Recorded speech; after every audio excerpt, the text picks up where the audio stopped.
think my answer would be a guy that can be in touch with his emotions, but not too heavily invested in his emotions as well. So a healthy balance is probably where I'd say it's at. My definition of a healthy masculine man is someone who's confident in his own ability, not afraid to admit his wrongs, and not afraid also to make it right. We have this idea of masculinity that we always have to be right, we always have to have the answers, and sometimes we don't. And to be proper, to be a real man, you need to be able to admit that and ask for the answer. So my definition of a healthy masculine man is someone with leadership qualities, that is confident and has self-discipline. It's someone that can confide in others and control their emotions.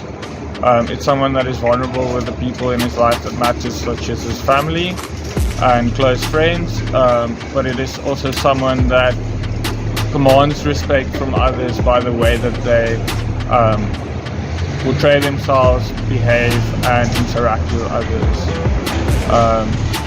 In some sense they are able to fill the leadership role in a family or in a business organization, and do this in a way that the people underneath him also has respect for him and respects his decisions and authority as a leader. So my idea would be like that he's comfortable in like who he is. He's not easily swayed in terms of what he needs to do or what is required from him. Yeah. Okay. For me, I haven't really had good experience with healthy masculinity, but in my mind it would be something along the lines of being able to balance like that aggression and madness, but also being in touch with their emotions and knowing when it's right to be vulnerable. Cool. Nice. Well, in my opinion, a healthy masculine man is, I think it's someone who lives up to their roles, who can take on responsibility when called upon. I mean, that's sort of, I think, the pinnacle of masculinity is just being able to do pursuing what you choose to do to the best of your abilities, you know, and not falling prey to the calls of the present, right? So someone who can look to the long term and say, I'm going to sacrifice what I really want to do right now in favor of what's to come, something like that. Cool, man. So I definitely think a healthy masculine man is someone that is honest, someone that is respectful, comfortable in themselves and vulnerable when necessary. Confident enough to acknowledge what their downfalls might be and yeah, kind of wear it on their sleeve. Cool. Over to Hannah. I agree, and I think it's confidence without assuming superiority, confidence in sort of the things that you feel make you a man, and the attributes that give you that perspective without assuming that it is superior over a more feminine perspective. So, great.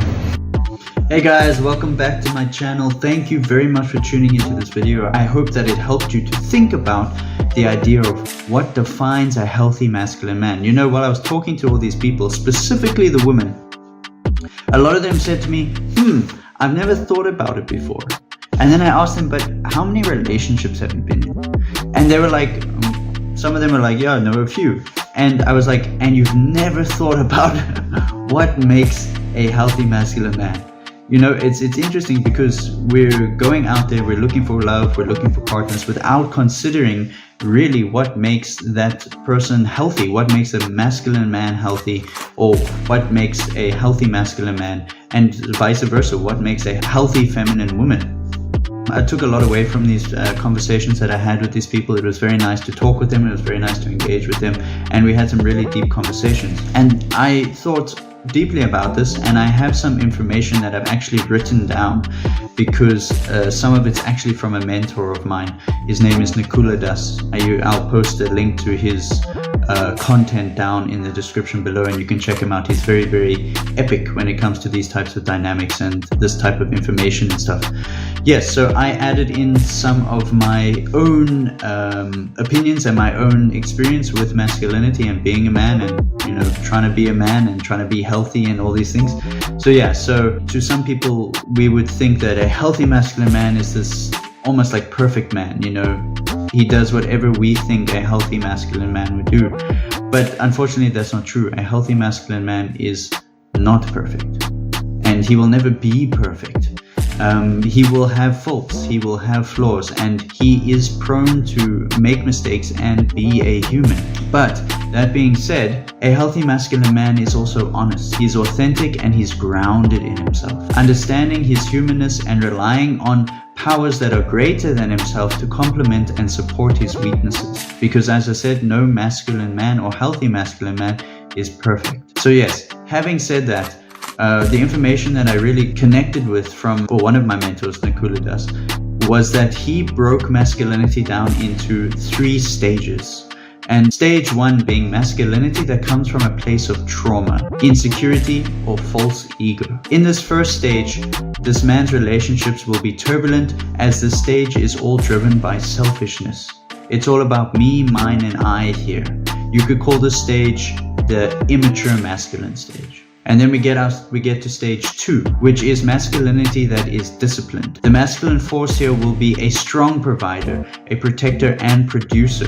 This means that the masculine force will be able to produce things materially.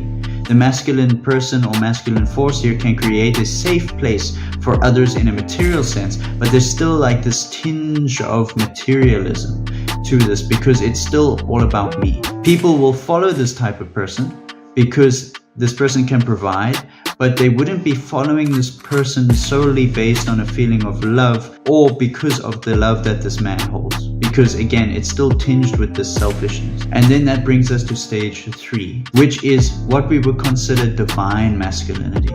This would be a masculine force producing, providing, and protecting on all levels, that being mentally, emotionally, physically, and spiritually. This man would be helping others to reconnect with the divine and restore their relationship with the divine.